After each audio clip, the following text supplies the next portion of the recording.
میرے ساتھ کوئی آ کے کھڑا ہوا اور آ کے کہتا ہے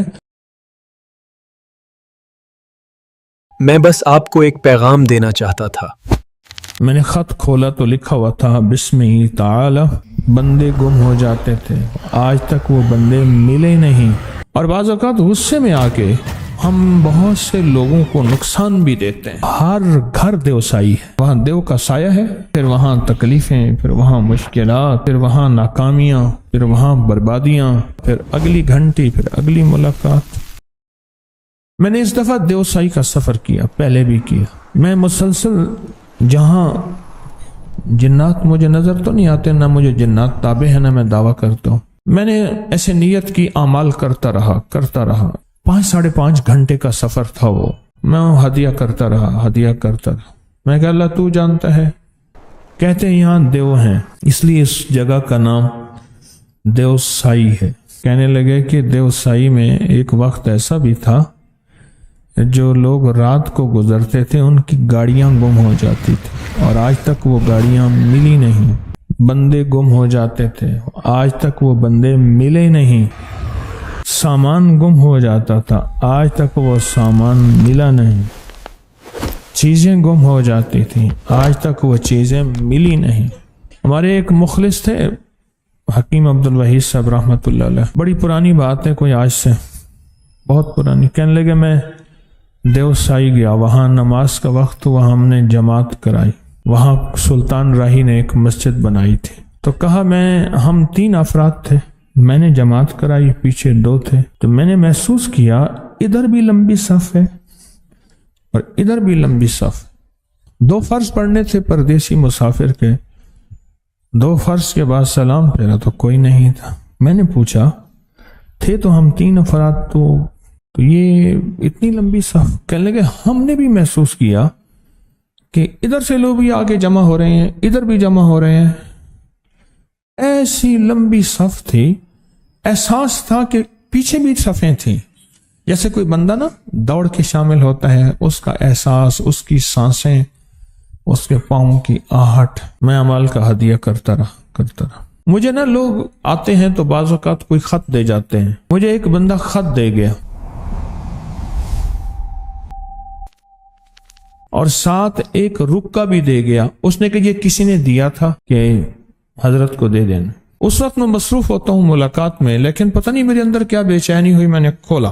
اس سفر کے پچھلے سال کے سفر کے کچھ ہفتوں کے بعد یہ خط ملا مجھے۔ میں نے خط کھولا تو لکھا ہوا تھا بسم تعالی، پینسل سے لکھا ہوا تھا۔ یہ کچی پینسل ہوتی ہے نا، کچی پینسل ہوتی ہے جو دیوسائی کے جتنے بھی باسی ہیں ان سب کی طرف سے آپ نے ہمیں یہ وظیفہ پڑھ کے ہدیہ دیا تھا۔ اچھا، وہ وظیفہ میں نے کسی کو بتایا ہی نہیں تھا، تسبیح پڑھ رہا تھا، بس سفر بھی چل رہا تھا، ساتھ تسبیح بھی چل رہی تھی، کوئی باتیں بھی ہو جاتی تھیں، کوئی گفتگو بھی ہو جاتی تھی، گاڑیوں میں بیٹھے ساتھ تسبیح بھی چل رہی تھی۔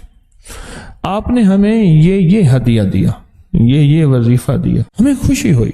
یہاں سے صدیوں سے لوگ گزر رہے ہیں، بہت کم ہماری زندگی میں آئے ہیں جنہوں نے ہمیں ہدیہ دیا۔ اور بعض اوقات غصے میں آ کے ہم بہت سے لوگوں کو نقصان بھی دیتے ہیں۔ یہاں واقعات ہیں، آپ کے ہدیے نے ہمیں بہت سکون دیا، تسلی دی، اور ہمیں راحت ملی۔ ہم سارے مل کے آپ کے لیے اور آپ سے جڑے تمام لوگوں کے لیے دعا کریں گے، اور ہم نے فیصلہ کیا ہے کہ جب بھی اور جہاں بھی آپ کا لیکچر دنیا میں ہوگا، قبیلے در قبیلے ہم لاکھوں جنات ہمیشہ ہر محفل میں، ہر حالات میں ضرور موجود رہیں گے۔ خط تھا، اور پھر میرے لیے بہت ساری دعائیں بھی تھیں۔ میں نے پڑھا، دراز میں رکھا، پھر اگلی گھنٹی، پھر اگلی ملاقات۔ میں نے سوچا کہ گھر جا کے نا اپنے بیٹوں کو دکھاؤں گا، گھر والوں کو، کہ دیکھو اعمال کا ہدیہ دیا کرو۔ گھر جو ڈاک کو دیکھتا ہوں وہ نہیں ہے، پھر چھانٹی کی نہیں ہے، تھوڑے سے خط ہوتے ہیں، کوئی لمبے چوڑے تو نہیں ہوتے۔ ایسے میرے دل میں خیال آیا، میں نے کہا خط مجھے پڑھانے کے لیے آپ نے دیا تھا، تو میں نے اپنے بیٹوں کو پڑھانا تھا، گھر والوں کو پڑھانا تھا، ان کو بھی اعمال کی رغبت ہو جاتی، ان کو بھی شوق پیدا ہو جاتا۔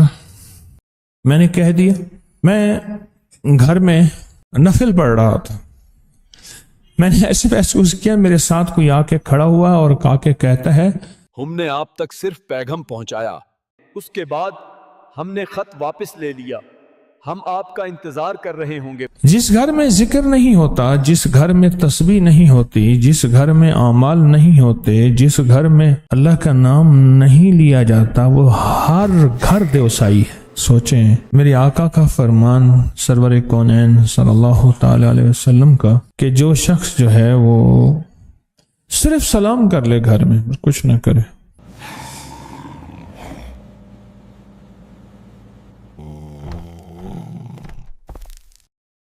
السلام علیکم۔